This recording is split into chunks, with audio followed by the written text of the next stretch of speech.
We've been conditioned to see Brigitte Bardot as the epitome of freedom. Tousled hair, barefoot dances, and a legion of adoring men. But that's just a facade. Behind the sex symbol mask lay a woman trapped in her own hell.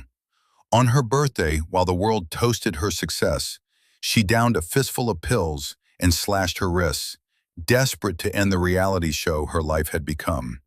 She loathed her female function so much she called her unborn child a tumor. Directors molded her into a submissive doll, and paparazzi drove her to paranoia.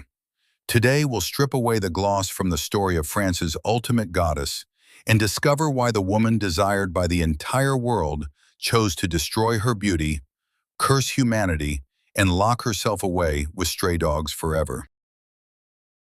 Behind the myth of Bibi stood a woman who spent her life trying to escape. Escape fame, her own body, the camera lenses that turned her life into a reality show. We've been trained to see her as a doll. But what if the doll always wanted to grab a knife and cut the strings, even if it cost her beauty, reputation, and sanity? Act 1. September 28th, the birthday of death. September 28th, 1960. The world geared up to celebrate.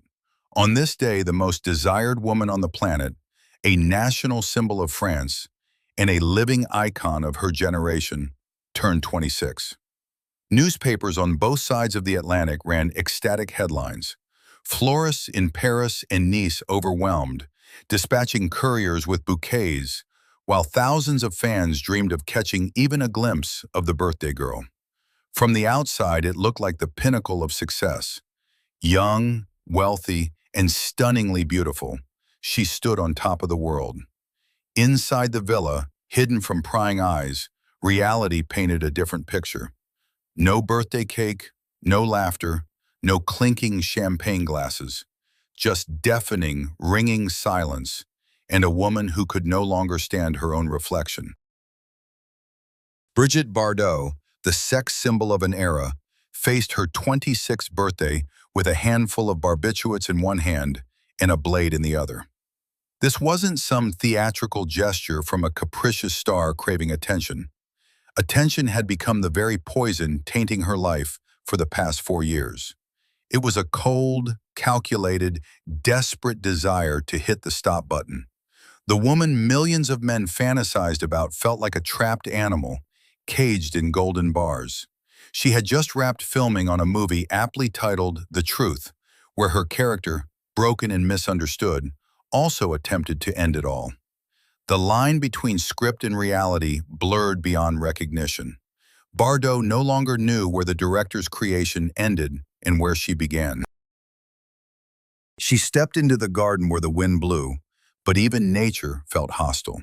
She swallowed the pills one after another, washing them down with red wine.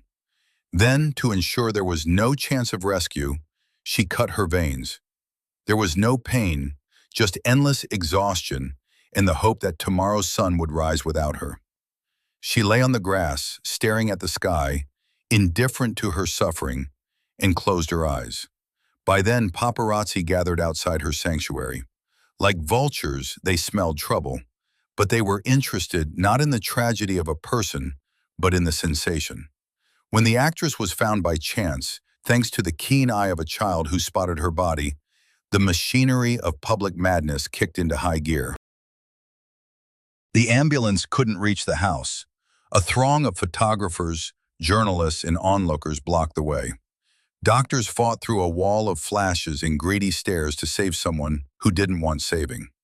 While doctors battled for her life in the ER, photographers climbed trees and hospital roofs, trying to capture the shot of the century, Bardot dead or dying. One reporter even disguised himself as a nurse to sneak into the ICU. To the world, it was a show. To Brigitte, it was the final proof. She wasn't a person, she was a thing, public property, a doll to be loved, hated, but never left alone. When she awoke, her first feeling wasn't relief but disappointment. She had survived, which meant the nightmare continued. She'd have to be Brigitte Bardot again, smiling, posing, pretending to be happy while everything inside scorched to ash. Her suicide attempt didn't evoke public sympathy. Quite the opposite. It brought accusations of ingratitude. "She has everything. What more does she want?" the newspaper headlines demanded. No one wanted to hear the simple answer. She lacked the right to be herself, not a projection of others' desires. But the world had already decided who she should be. A symbol of desire, a fantasy, a beautiful picture. But the problem ran deeper. Brigitte Bardot couldn't play the role even when that role was deemed sacred. And the most devastating proof of this came with her motherhood. Act 2. I'm not a mother, I'm a child myself. The tragedy of Nicholas. In the 50s, a woman could be anything. An actress, a model, even a scandalous lover. But the sacred status of mother remained untouchable. Pregnancy stood as the ultimate blessing, the crowning achievement of a woman's destiny. Brigitte Bardot took this holy grail and smashed it against the wall, revealing the shards of her terrifying honesty to the world. Then came something even more frightening than her attempt to vanish. She refused to play the role. If her suicide attempt was a cry for help, her story of motherhood became her sentence in the eyes of respectable society. In 1959, at the peak of her fame, she became pregnant by actor Jacques Charrière. For any other woman, this would have been a joy. For Bardot, it turned into 9 months of pure, concentrated horror. She didn't feel a new life inside her. She felt a foreign body, an enemy, an invader. In her memoirs, published decades later, she chose words that would freeze the blood of her readers. "It was a tumor that fed on me, drained my juices, distorted my body." Her pregnancy resembled a prison sentence. Thanks to the paparazzi frenzy, she couldn't step outside, see a doctor, or even open the curtains. She remained trapped within the four walls of her apartment, watching as her famous waistline disappeared, and the body that had been her tool of fame and freedom betrayed her. She tried to rid herself of the child with brutal methods, punching her stomach, hoping for a miscarriage, but nature proved stronger. On January 11, 1960, Nicholas was born. The birth took place at home because clinics would have been stormed by photographers. When they showed her the son, she felt no rush of oxytocin or that all-consuming love written about in women's novels. "Take it away," she screamed, refusing to feed the baby. Her first desire was to reclaim her body, herself, which she felt had been stolen by this tiny being. Bardot never hid the truth. She was an eternal child herself, capricious, self-centered, and in constant need of care. Two children cannot raise each other. She admitted honestly, "I'm not made to be a mother. I don't know what to do with children. I need someone to take care of me." Shortly after divorcing Charrière, she handed her son over to his father and his family without hesitation. It was an act that defied all instincts attributed to women, but it was the only way for her to avoid losing her mind completely. Her relationship with her son shattered forever. Nicholas grew up away from his mother, seeing her only on magazine covers. But the real drama unfolded in '96 when her memoirs, Initials BB, came out. In the book, Bardot described her feelings toward her unborn son with ruthless honesty, calling him a nightmare. Adult Nicholas sued his mother for invasion of privacy and emotional distress. The court ordered the actress to pay a fine, but money couldn't mend the broken cup. To society, Bardot became a monster who abandoned her child for her career and lovers. But if you strip away the moralizing lens, a different picture emerges. Her rejection of motherhood represented the highest act of responsibility she could muster. She knew she couldn't give the love she didn't have, and chose to disappear from her son's life, rather than break his psyche with her presence, coldness, and nervous breakdowns. She chose freedom over duty, solitude over family. This choice left a scar on her heart that never healed, but it was inevitable. Brigitte Bardot couldn't be a mother because she herself was a creation still in the making. And the first sculptor to start shaping this complex image was the person who saw in her what others did not. Now we need to go back to the beginning to understand who and how created this myth that became a trap for its creator. Act 3. Pygmalion and Galatea. How Roger Vadim created a monster. To grasp how freedom became a prison for Brigitte Bardot, we need to revisit the architect of her cage. Before she was Bibi, she was Brigitte Anne-Marie Bardot, a model daughter of strict bourgeois parents in the 16th arrondissement of Paris. A girl attending Catholic school, practicing ballet, with a future mapped out.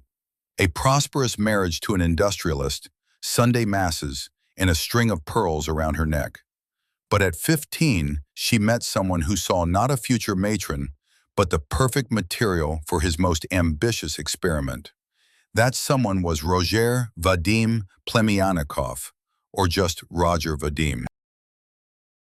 An aspiring journalist and assistant director, older, more cynical, obsessed with creating a new kind of woman, not the femme fatale of 40s noir, but a wild, untamed creature free from morality. When he saw young Brigitte on the cover of Elle, he knew. Here was the clay from which he'd sculpt his idol. Their relationship was a classic Pygmalion and Galatea tale, but with a cruel twist. Vadim didn't just fall for her, he began to reshape her. He taught her not the craft of acting in the traditional sense, but the art of being an object of desire. It was intricate engineering. First to go was the modest brunette. Vadim made her dye her hair blonde, but not the neat platinum of Hollywood divas, more like sun-bleached and careless. He banned her from styling her hair meticulously, demanding it look as if she just rolled out of bed. He changed her walk, making her go barefoot to feel the earth, and taught her to look at the camera not as an enemy, but as a lover. The famous pout, that sulky curve of her lips that millions would later mimic, wasn't just a natural trait. Vadim turned it into a symbol of defiance. He convinced her that naturalness was a new, unseen form of power. In a world where women wore corsets, false lashes, and elaborate hairstyles, Brigitte became the embodiment of primal purity. But this purity was carefully synthesized in one man's lab. Vadim didn't just change her clothes, he rewired her mind. He methodically stripped away her bourgeois hang-ups, instilling that shame was for the gray masses. He made her comfortable being naked, not just in front of him, but before the camera, before the world. It was training. Instead of teaching restraint, he taught release. Vadim crafted a woman-child who didn't know the word no, who lived solely by the impulses of I want. On December 21st, 1952, they married. Brigitte was only 18. For her parents, it was a misalliance and a disaster. For Vadim, it was the official launch of his life's main project. He became her husband, manager, press agent, and sole deity. But this story had a ticking time bomb. Vadim created a free woman, not for herself, but as the perfect toy for the male gaze. It was freedom designed by a man for men. The irony was that Pygmalion programmed his own downfall. Teaching Brigitte to follow only her desires and ignore social norms, Vadim signed the death warrant of their marriage. He created a being incapable of fidelity by definition, because fidelity is a limit, and BB recognized no boundaries. By the mid-50s, he had set the stage. The world didn't know what was coming, but the detonator was already ticking. All that was left was to find the right stage to present his creation to the public. And that stage was a film meant to make director Vadim famous. But instead, it destroyed husband Vadim and forever trapped Brigitte in the gilded cage of her own image. The film that tore puritanical Europe apart and turned a living girl into a flat picture for male fantasies was already written. Act 4. And God created woman, only to devour her. 1956 marked the year when atomic energy stopped being the biggest threat to world stability. The film And God Created Woman hit the screens, and its shockwave devastated the moral fabric of the West more than any political upheaval. For the world, it was the dawn of a new era. For Brigitte Bardot, it was the beginning of the end of a normal life. The plot was simple, even cliché. An orphan named Juliet drives men wild in a small port town. But the way it was shot and the way Bardot lived it on screen was unparalleled. The climax? A mambo dance. Barefoot, hair tousled, in a dress hanging by a thread in male fantasies, she danced not for the audience, not for her co-star, but for herself. That dance was raw animal energy, a middle finger to propriety, and the screen practically melted. America was stunned. The League of Decency demanded a ban. The Catholic Church condemned it, but the genie was out of the bottle. Men saw in her the embodiment of their boldest, dirtiest, sweetest dreams. Women saw a threat, the rival who could steal their husbands just by walking by. It was then, in '56, that the term sex object was born. Before Bardot, actresses were goddesses, divas, femme fatales. They were untouchable. Bardot was terrifyingly real, tangible, seemingly within reach. The press stopped seeing her as an actress, a person, a personality. She became BB, a logo, a brand, prime meat on public display. Vadim, in making this film, aimed to show the world a liberated woman, but the effect was the opposite. He created the perfect victim. Millions of eyes glued to the screen saw not her soul. They saw only her body, and that body became public property. I was a thing, she would later say, a beautiful piece of furniture moved from place to place. The film's success was colossal. Money flowed like water. But Brigitte paid for that success with her privacy. Where once she could stroll the streets of Paris in peace, now every step was met with whistles, shouts, and camera clicks. She became a prisoner of the immoral girl image, and society decided that if she played such roles, she could be treated the same way, rudely, crudely, as an object. The paradox was that Juliet in the film finds happiness and peace in the end. Brigitte, who played her, lost her peace forever. The film that was supposed to be an anthem to freedom became the first brick in the wall of her isolation. She gave the world her sexuality, and the world decided it owned her entirely. While critics debated the artistic value of the film, and moralists frothed at the mouth, a new kind of noose began to tighten around Bardot. A media hunt unlike anything anyone had faced before. She became patient zero in the paparazzi epidemic. Act 5. First paparazzi victim. Life under a microscope. By the mid-50s, the gap between stars and their audience was sacred and unbridgeable. Hollywood divas lived in studio-made golden fishbowls.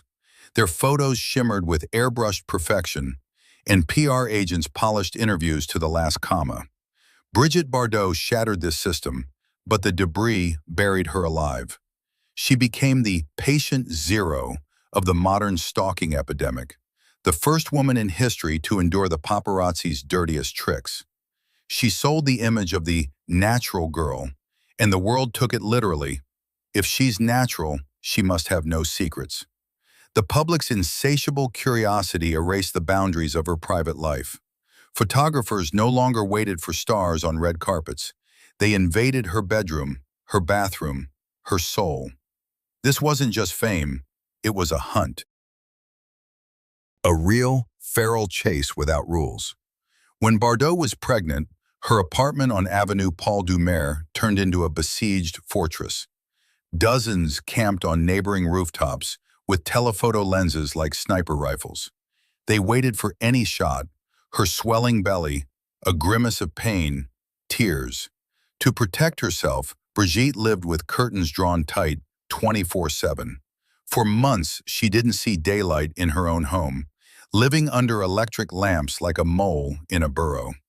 On her son's birthday, hundreds of reporters stormed the entrance. They fought for the best spot, blocked doctors, and shouted demands to see the heir. It was like a medieval execution or coronation, not the intimate moment of new life. At that time, France had almost no laws protecting privacy. Bardot stood utterly defenseless against the lens. Her body belonged to everyone but herself. Every gesture, every glance, every cigarette instantly reproduced in millions. Magazines paid outrageous sums for exclusives, spawning an army of mercenaries willing to do anything for a BB shot. The worst part twisted her mind. She began to hear every shutter click as a gunshot. Paranoia set in. On the street, she'd instinctively hunch her shoulders, bracing for a blow. Her public smile became a defensive mask, hiding a cornered animal. She learned to bare her teeth, but the world mistook it for a seductive grin. Brigitte Bardot became the first person on the planet whose life turned into a reality show without her consent. She lost the right to privacy, to weakness, to mistakes. Every romance, every argument, every breakdown became front-page news. She couldn't even buy bread without it becoming a national event. Under the scrutiny of thousands of lenses, a deep-seated disgust for humanity began to grow within her. People turned into a faceless, greedy mob demanding spectacle. Yet she wasn't ready to retreat into solitude. She thought salvation lay in love. She sought a protector, a wall to hide behind. But instead of fortresses, she found only mirrors reflecting her own emptiness. Act 6. Men as Mirrors, Trintignant, Bécot, Gainsbourg. Brigitte Bardot often appeared as a predator, a man-eater, swapping lovers on a whim, driven by an insatiable sexual hunger. The tabloids tallied her romances like sports stats, savoring the details and branding her a nymphomaniac. But the truth was far more tragic and mundane. She didn't change men like gloves. She switched them like life support machines. Each new affair became a desperate attempt to drown out the fear of loneliness that had haunted her since childhood. She wasn't collecting trophies. She was searching for a mirror where she could see herself alive, not just a painted image. The first to shatter the glass created by Roger Vadim was Jean-Louis Trintignant. On the set of And God Created Woman, he played her modest husband. But in reality, he became her obsession. Trintignant stood in stark contrast to Vadim. Serious, silent, a brooding introvert who despised social glitter. He didn't want to mold her into a goddess. He wanted a woman who would cook him soup. And Brigitte, tired of being a doll, fell head over heels for this normalcy. For him, she left Vadim, her creator and Pygmalion. It was a scandal. Trintignant demanded the impossible, for her to be ordinary. And she tried. She learned to cook, clean, be quiet.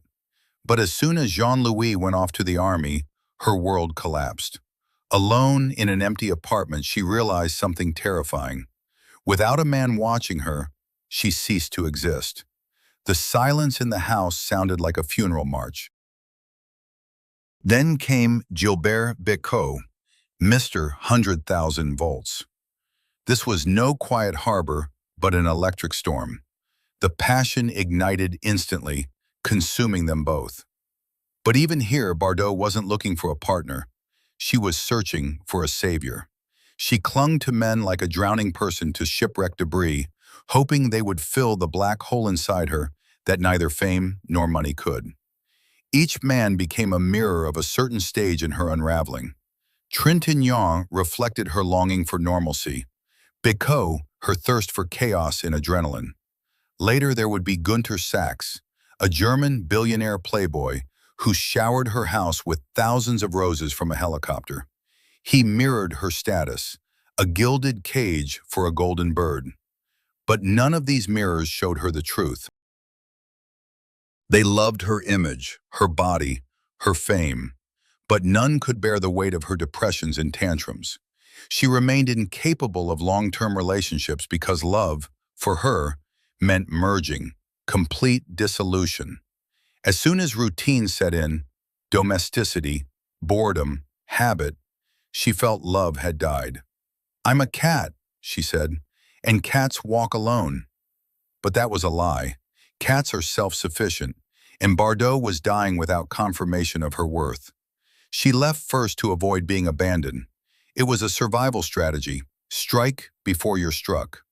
By the late 60s, she'd endured a string of marriages and breakups, leaving a trail of broken hearts and an even more shattered soul.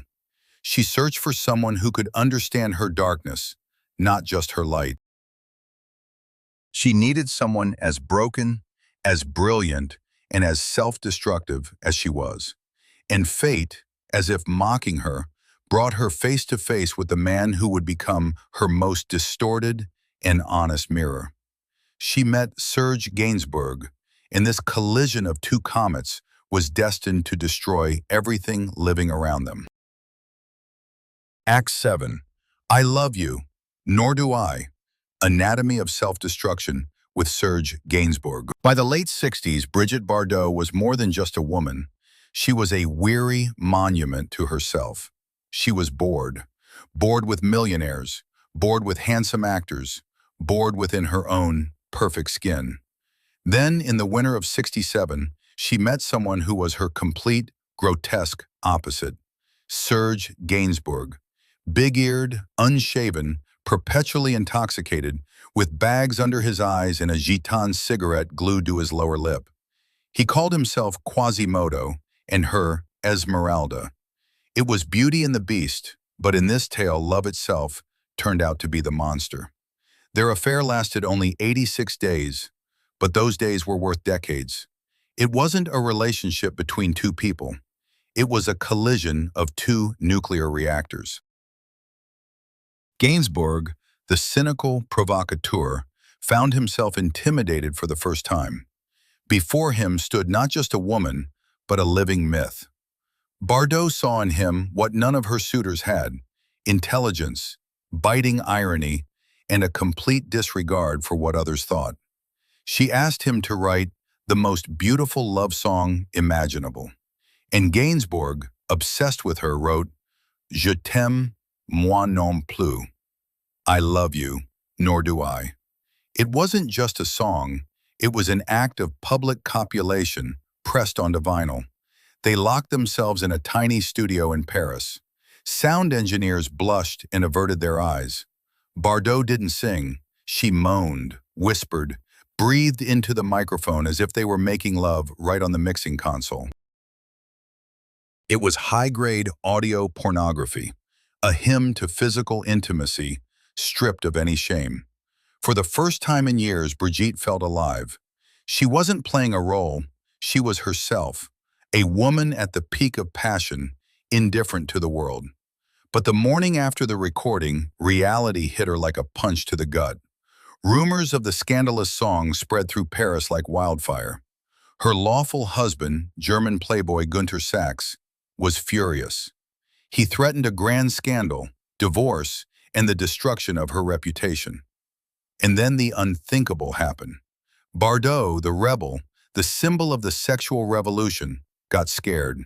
She begged Gainsbourg not to release the song. She cried, called him at night, demanding he destroy the tape. To Serge, this was a betrayal of art for bourgeois comfort. But he loved her so much that he agreed. "I'll lock this song in a safe, like a jewel that can't be worn," he said. The version with Bardot's voice stayed in the archives for nearly 20 years before the world heard the original. Gainsbourg later re-recorded the hit with Jane Birkin, turning it into a global anthem for lovers. Birkin sang it an octave higher with a girlish voice. Bardot sang it in a low, throaty voice of a woman who knows everything about love. The difference was colossal. When the song came out with Birkin, Bardot realized she'd made a mistake. She had betrayed her freedom to save a marriage that fell apart a year later anyway. This affair was the peak of her emotional life and the beginning of the end of her career. After Gainsbourg, all other men seemed bland, and movies felt fake. She had stared into the abyss of true passion, and going back to scripts where kisses were staged on cue became physically unbearable. She tried to escape this emptiness in her only refuge, a place meant to be paradise, but turned into the most luxurious prison on the French Riviera. Act 8, Saint-Tropez, Paradise turned hell.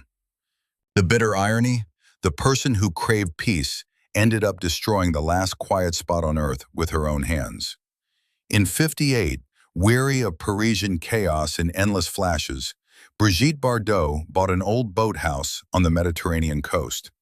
This place was called La Madrague. It was surrounded by wild nature, fishing nets, the scent of salt, and silence. Back then, Saint-Tropez was a forgotten village, stuck in the 19th century. Bardot searched for refuge. She wanted a home where she could walk barefoot, sleep with open windows, and not fear someone stealing a glance. La Madrague wasn't a luxurious villa with golden faucets. It was a simple, whitewashed hut, surrounded by reeds and pines. Here she felt like a person, not a star.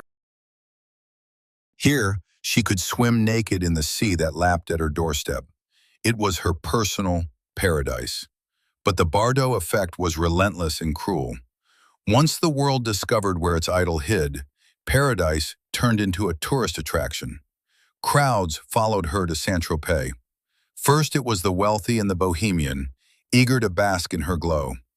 Then came the developers, turning the cozy village into a luxury concrete anthill. And then the locusts arrived, thousands of gawkers with cameras. By the mid-60s, life at La Madrague felt like living in an aquarium, surrounded by school kids on a field trip. The sea she loved stopped being her friend. The bay in front of her house always clogged with yachts, boats, and dinghies. People with binoculars peered at her windows, hoping to catch a glimpse of the legendary BB. Tour boats made a special detour, with guides announcing over megaphones, "And here lives Brigitte Bardot. If you're lucky, you'll see her step onto the terrace." She had to build walls. Each year the fence around La Madrague grew taller, turning the cozy home into an impregnable fortress. She added battlements, planted thorny bushes, and draped camouflage nets. But it didn't help. Paparazzi divers attacked from the sea, and press helicopters hovered so low they blew tiles off the roof. She became a hostage in her own home. Stepping outside meant entering a meat grinder. Staying inside meant sitting in a dungeon.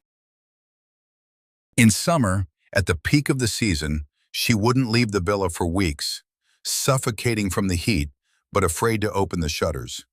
What was supposed to symbolize her freedom, life by the sea, became a symbol of her captivity.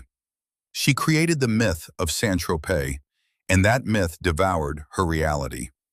The fishing village died, replaced by a vanity fair. Bardot hated this new face of the town. She hated the boutiques, the discos, and the crowds that followed her trail. "I brought the plague here," she admitted bitterly. Within those walls, under the drone of tourist boats, she made a decision that would shock the world. She realized she could no longer sell herself. The movies that paid for this house now robbed her of the right to live in it. She felt like a puppet with its strings cut, but forced to dance. Her fatigue with her own image reached a breaking point. The metal that made the Iron Lady of French cinema began to melt. Act 9. Metal Fatigue. Why she loathed cinema. By the early '70s, two completely different Brigitte Bardots existed.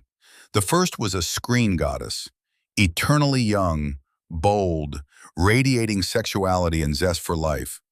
The second was a worn-out, deeply unhappy 38-year-old woman who woke up every morning wishing she'd never hear the word action again. For millions, cinema was magic, a dream factory. For Bardot, it had become a conveyor belt of deceit, grinding her soul into mince for box office returns. Her hatred for the profession wasn't the whim of a fading prima donna. It was a visceral reaction to years of self-violence. Brigitte never saw herself as a great actress in the Stanislavski system.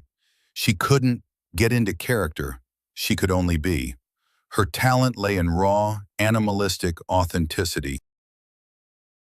But the film industry wasn't about authenticity. It was about discipline, repetition, and waiting. Filming meant hours in a stuffy trailer, waiting for the lights to be set.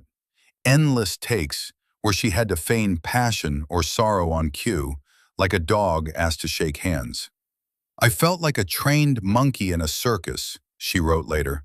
Smile, turn, show a leg, cry, cut, not good, do it again.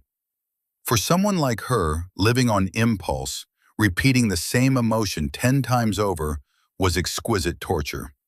By the 10th take, sincerity vanished, leaving only an empty shell mechanically following the director's orders. She hated makeup.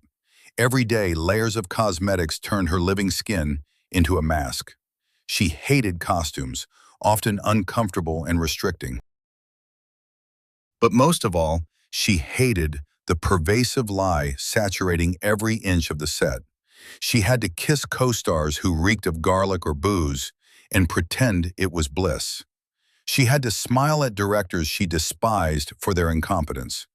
Her life became one continuous act of imitation. By 73, this cognitive dissonance hit a breaking point. She filmed the edifying and joyous story of Colonat. It was a light comedy, one of many in her career. But on this set, in a medieval costume under the blazing sun, she suddenly saw the absurdity of her existence.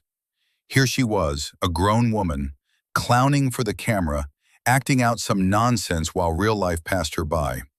In the mirror, she saw not herself, but a product, the BB brand that needed to be sold before it spoiled. I realized I couldn't do it anymore, she recalled. I don't want to be a pretty picture. I want to be myself. I want to have wrinkles if I'm sad. I want to be old if I'm tired. I want to belong to myself. This was professional burnout in its terminal stage. Metal fatigue, an aviation term for when an aircraft's structure, seemingly intact, is riddled with micro cracks and ready to disintegrate under any stress. Bardot was that aircraft. She flew on a wing and a prayer, running on fumes. Inside her, a colossal disgust for her own appearance, her jailer, grew. She watched her old films and didn't recognize the woman on screen. That woman was happy, free, loved. The real Brigitte felt like an old nag being run to death. The world demanded eternal youth and eternal sex from her. But she wanted neither. She wanted to do what no sex symbol in history had dared. She planned an escape, the most grand, scandalous, and irreversible escape from the golden cage of showbiz. And that day came, the day she would say her final no. Act 10, The Great Escape. On June 6, 1973, something monumental happened on the set of Colonat, the Skirt Chaser. It was akin to a monarch stepping down from the throne. Brigitte Bardot, whose name was synonymous with French cinema, stood there in a ridiculous medieval bonnet amidst the small-town set. Makeup artists buzzed around, lighting techs adjusted their gear, and director Nina Campanis was about to call action. But instead of her usual line, Bardot uttered words that split her life into a clear before and after. That's it. I'm done. This is my last film. This wasn't some diva meltdown. It was a cold, crystal-clear resolve of someone who suddenly realized they were teetering on the edge of an abyss. The final straw was a seemingly trivial detail. A little goat was part of the film's extras. Brigitte, an animal lover, played with it between takes, fed it, and grew attached. But then she found out that after filming wrapped, the goat was slated for slaughter, destined to become stew for the crew's farewell banquet. That moment struck her like a lightning bolt in a dark room. The absurdity of her situation hit her like a ton of bricks. She, a global star raking in millions, couldn't even save a tiny creature because she was just another cog in the ruthless entertainment machine. She bought the goat, took it to her hotel room, and that very night made a decision that rocked the industry. She chose the goat's life over her acting career. When the news of her retirement hit the papers, the world laughed. No one believed it. She was only 38, still drop-dead gorgeous, incredibly wealthy, and in high demand. Producers, agents, even fans dismissed it as another whim of a capricious star. A publicity stunt to boost interest in her new film. "She'll be back once the money runs out," they whispered in the corridors. "She just needs a couple of months off," the tabloids wrote. But they were wrong. Brigitte Bardot wasn't taking a break. She was performing a ritualistic murder of her alter ego. She strangled BB, the very sex symbol Roger Vadim created and the world exploited. She turned down $1 million contract to play a Bond girl, rejected roles from the era's top directors. She simply vanished from the screens. This move was unprecedented. Greta Garbo retreated into seclusion, but she hid from the world. Marilyn Monroe left tragically through death. Bardot left alive, well, and loud. She executed the great escape from her gilded cage, leaving the door wide open for all to see. There was no one inside. The doll had fled. For her, that day was like a second birthday. Stripping off the makeup and medieval dress, she felt not a loss, but an incredible lightness. For the first time in 20 years, she belonged only to herself. No more dieting, no more makeup, no more memorizing lines or smiling at strangers. She traded the suffocating love of millions for the freedom to be a nobody. But the void left by her departure from cinema needed filling. The energy that once poured into the camera lens now demanded a new outlet. And Brigitte found it where no one expected. She found a love that required no makeup, that wouldn't betray or sell her photos to the paparazzi. She found those who saw her not as a woman, but as a savior. The goat she saved from the film set was just the first in her new army. Brigitte Bardot was gearing up to declare war on humanity for those who had no voice. Act 11. From People to Beasts. Salvation as a New Religion. When Brigitte Bardot shut the studio door behind her, she stepped into a void. The fame she amassed over 20 years was a colossal energy needing release. The world expected her to blow her millions on yachts and diamonds, but she did the exact opposite. She realized if her name still opened any door, she should use it like a battering ram to smash through the wall of human indifference. She found those who needed protection more than she did: animals. And this wasn't some bored retiree's hobby. It was a fanatical, almost religious mission. The turning point came in '77. Images of a brutal slaughter in Canada spread worldwide. Hunters clubbing newborn seals for their snow-white fur. The sight of blood on the pristine snow caused Bardot physical pain. She didn't just write checks to charities. She packed a suitcase and flew to the icy edge of the world, to Blanc-Sablon. This was a military operation. Bardot landed on the drifting ice not as a movie star, but as a human shield. She lay on the snow beside a seal pup, embraced it, and looked into the camera. That shot, the famous blonde in a man's jacket, cheek pressed to a fluffy creature, was more powerful than any of her film roles. There was no flirtation in her gaze, only the fury of a mother defending her child. She challenged not just poachers, but an entire fashion industry and the Canadian government. "I gave my youth and beauty to men. Now I give my wisdom and experience to animals," she declared. And these weren't just pretty words. To fund her foundation, she held an unprecedented auction.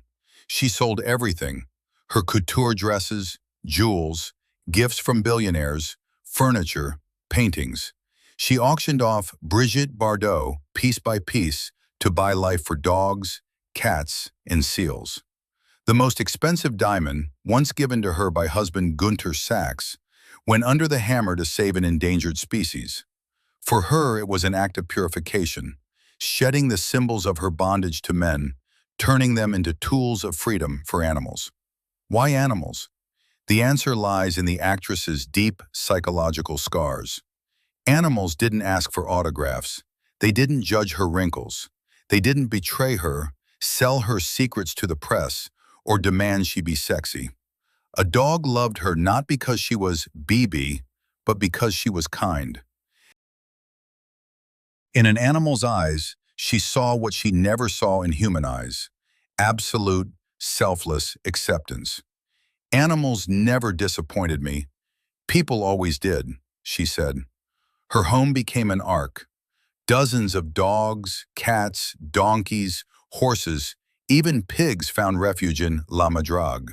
She slept with them, ate with them, talked to them. They were her new family, replacing her son, husbands, and admirers. Animals filled the black hole of loneliness that neither Trintignant, Gainsbourg, nor Delon could. To society, it looked like madness. Newspapers wrote, "Bardot has lost her mind, kissing dogs on the lips and despising people." But to her, it was the highest form of sanity. In a human world built on lies and exploitation, animals remained the only bearers of truth. They couldn't lie. And Bardot decided she would be their voice, even if it meant being hated even more. But true freedom demanded one more sacrifice. To be truly independent, she had to kill her main asset, her legendary beauty. She declared war on time and plastic surgery, deciding to show the world that aging is not a disgrace, but a privilege of the survivors. Act 12. The Right to be Ugly, War Against Plastic Surgery. In the world of showbiz, aging isn't a natural process. It's a professional crime. An actress with wrinkles becomes damaged goods, ready for the scrap heap or a major overhaul. Hollywood divas, Bardot's contemporaries, went under the knife, stretching their skin to the breaking point to maintain the illusion of eternal youth. Sophia Loren, Catherine Deneuve, Jane Fonda, they all joined the endless race against time, turning their faces into ageless masks. Brigitte Bardot chose a different path. She didn't just step out of the race, she turned around and faced aging head-on. It was perhaps the most radical punk move in pop culture history. A woman whose face was a national treasure of France, her likeness used for busts of Marianne, the symbol of the Republic, let that treasure crumble in full view. She rejected facelifts, Botox, fillers, even the simple dyeing of gray hair. When deep wrinkles first appeared in her early 40s, the press howled in horror. "Look what she's become," screamed the headlines. Journalists relished every new flaw on her face as if they were leprosy scars. Society felt cheated. It had bought an eternal doll, and the doll dared to spoil. People couldn't forgive her for shattering their fantasies. Seeing an old Bardot was as painful as witnessing the ruins of a beautiful palace. But to Brigitte, every wrinkle was a trophy. "Why should I look 30 when I'm 50?" she wondered. "I've lived this life, laughed, cried, sunbathed. Why erase the traces of my existence?" Her refusal of surgery became her manifesto. It was as if she declared, "My face is my biography, and I won't tear out pages for your comfort." She stopped using makeup. Her famous mane, once driving men wild, turned into a careless bun of gray strands. She swapped revealing bikinis for shapeless black clothes. She walked with crutches due to arthritis, refusing joint replacement surgery because she feared anesthesia in hospitals more than pain. She became a cat lady, and in this transformation, there was a frightening, majestic honesty. Her ugliness, as glossy magazines called it, was an act of ultimate liberation. While her peers panicked and ran to surgeons to cling to fading beauty, Bardot enjoyed peace. She no longer needed to sell her face. She reclaimed the right to be unattractive, the right to be tired, the right to be real. It was a slap in the face to the beauty industry she once fed. She showed that a woman isn't a perishable product with an expiration date marked by crow's feet. Her aging carried more dignity than all the forever young faces of Hollywood combined. She wore her years like medals for surviving the hell of fame. She understood one simple truth. If you're loved only for smooth skin and plump lips, you're not loved at all. Old age became the perfect filter for her. Those who turned away because of her looks were never needed. Only those who saw the soul behind the wrinkles remained, wounded but unbroken. And of course the animals, who couldn't care less about her appearance. But if her looks stirred pity mixed with disgust in the public, her words began to provoke real fury. Freed from her image, she found freedom of voice. And that voice rang out so sharply that France trembled. Brigitte Bardot was preparing to become an outcast, not just aesthetically, but politically. Act 13. Trials, Fines, and Racism, the Cost of Free Speech. When society demanded that Brigitte Bardot just be beautiful and silent, it had no clue what Pandora's box it would open if she ever spoke up. Retreating into the shadows, she found her voice. But it was grating, unpleasant, and alarmingly radical. The woman who once symbolized liberal France in sexual freedom had by the early 2000s become persona non grata. Her views shocked the very intelligentsia that had put her on a pedestal half a century earlier. Her transformation sparked by a fanatical love for animals. For Bardot, there were no compromises. Anyone who harmed a creature was an enemy. And if that enemy was an entire religion or culture, she declared war on them too. It all began with her criticism of the ritual slaughter of sheep during the Muslim holiday of Eid al-Adha. Bardot saw it not as a sacred tradition, but as a barbaric throat-cutting of living beings. She penned furious letters to the government, demanding a ban on what she called medieval torture on French soil. But soon, defending sheep turned into an attack on people.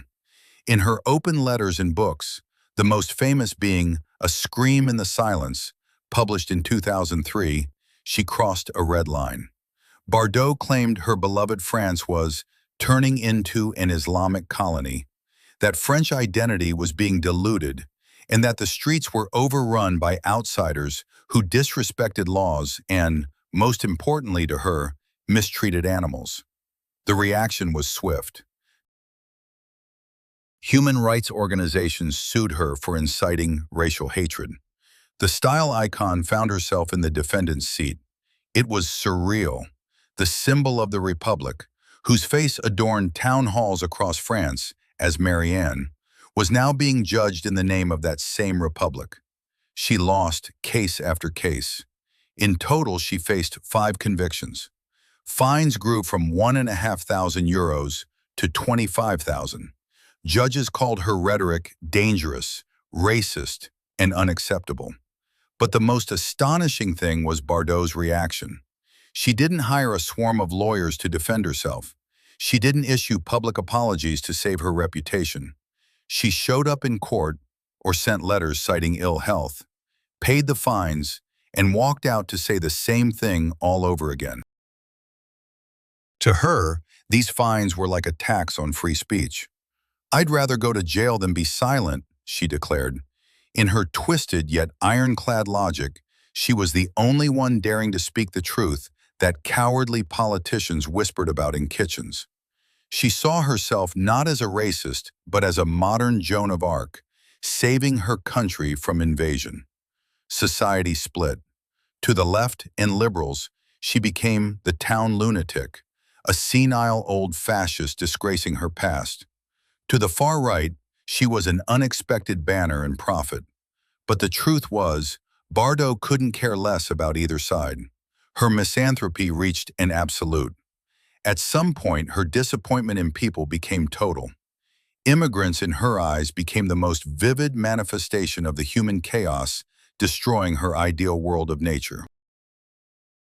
The paradox was that the woman who gave the world the sexual revolution and freedom of morals became in her old age a bastion of ultra-conservatism. But if you look closer, it wasn't a contradiction. It was a continuation of her main principle, to go against the current. In the 50s, it was fashionable to be a prude. She became a libertine. In the 2000s, it became fashionable to be tolerant. She became a xenophobe. She always did what shocked the bourgeoisie. It's just that the bourgeoisie used to be conservative and now became liberal. She paid the full price for her words. She stopped getting TV invites. Many friends turned away. Her name became toxic. But in her fortified home in Saint-Tropez, she felt like a victor. She accepted the cost of her words and never tried to lower it. She was left alone, completely alone. And that was exactly what she had been heading for all her life. La Madrague long ceased to be a star's villa. It's the home of an elderly woman who hardly steps outside the gates. Brigitte Bardot is over 90. She moves with difficulty, suffers from arthritis, refuses surgeries, refuses hospitals, refuses pain relief if it violates her principles. This isn't a pose, it's stubbornness. Her garden is not a symbol, but literally a graveyard. There are buried dozens of animals she saved. Dogs, cats, horses. She got permission to be buried there too. Not in a national cemetery, not next to great actors, but among those who, in her words, never betrayed her. This isn't romantic solitude. It's a conscious choice of distance. She hardly communicates with people, rarely gives interviews, writes letters to politicians, continues to go to court, continues to speak harsh words. With age, her positions hardened, her words grew coarser, her circle narrowed. You could call it consistency, you could call it stubbornness, you could call it isolation. But there's a fact. She didn't change herself. Didn't try to soften her image. Didn't try to be liked. Didn't try to come back. She chose to be unpopular rather than become convenient again. And here the story stops being pretty. Because freedom in old age doesn't look like triumph. It looks like silence. In this voluntary isolation, among graves and living creatures, Brigitte Bardot finally found what she sought in all the men in the world and found in none. She found absolute loyalty. Act 14, The Final Silence. On December 28, 2025, the gates of La Madrague swung open. Not for the postman with angry letters, nor for the vet, but for a black hearse. On this winter day, when the resort town of Saint-Tropez lay empty, shrouded in fog and stripped of its usual summer sparkle, Brigitte Bardot's heart stopped. She was 91. She died where she had spent her last decades, among the animals she considered her family. No hospital room, no public farewell, no cameras. France declared a national mourning. TV channels replayed the dance from "And God Created Woman." Politicians spoke of a great symbol of the era. But the symbol had faded back in '73. In 2025, an old woman passed, one who lived life on her own terms, even if it cost her the public's love. She didn't reconcile, didn't soften, didn't apologize. And maybe that's her most consistent trait. That day, France didn't lose an actress. They lost her back in '73. France lost a figure they could never come to terms with. La Madrague stood orphaned, and with Brigitte, an entire era vanished. A time when the line between a person and their image wasn't completely erased. Now we have one last step. We need to gather the shards of this mirror and understand what truly reflected in it all these 90 years. With Brigitte Bardot's departure, it wasn't just the end of a cinematic era. It marked the end of an experiment. An experiment called, "Can you be free when the whole world wants to own you?" We grew accustomed to seeing her as a symbol of freedom. Barefoot, disheveled, laughing, breaking the rules. But strip away the posters and you're left with a woman who spent her life fighting for one simple right, to belong to herself. She ran away from the movies, but did she escape the image? She refused to be a sex object, but became an ideological symbol. She didn't want to belong to men, but belonged to the struggle. Maybe freedom isn't pretty. Maybe freedom almost always looks like loneliness. Bardot turned her back on applause, rejected the role of eternal goddess, refused plastic surgery, comfort, the desire to please. But with that, she also refused reconciliation, refused to soften, refused compromise. And here begins the uncomfortable question. Is freedom an escape or just choosing your own cage? She shattered the BB image, allowed herself to age, allowed herself to be sharp, allowed herself to be unpleasant. But does that make a person free or just independent? Freedom doesn't always make a person kinder. Sometimes it makes them tougher. Sometimes it reveals not light, but character. We can argue about her views. We can disagree. We can feel irritation or admiration. But there's one thing that's hard to deny. She never once tried to be convenient. And maybe that's her most radical role. The only question is, if the whole world loved you for a mask, would you have the courage to take it off? For many, Brigitte Bardot ended in '73 when she left the movies. For her, maybe it was just the beginning. That's when she was born for herself. And if today, looking at her photos, you feel a sadness for lost beauty, know this. That's your sadness, not hers. Maybe she took not beauty, but the sense that freedom is even possible. But not everyone can handle it. If this story made you rethink the price idols pay for our adoration, then the fate of another blonde will seem even more monstrous. Marilyn Monroe never got the chance to escape, and the system devoured her whole. But that's a whole different story about what happens when the cage shuts for good.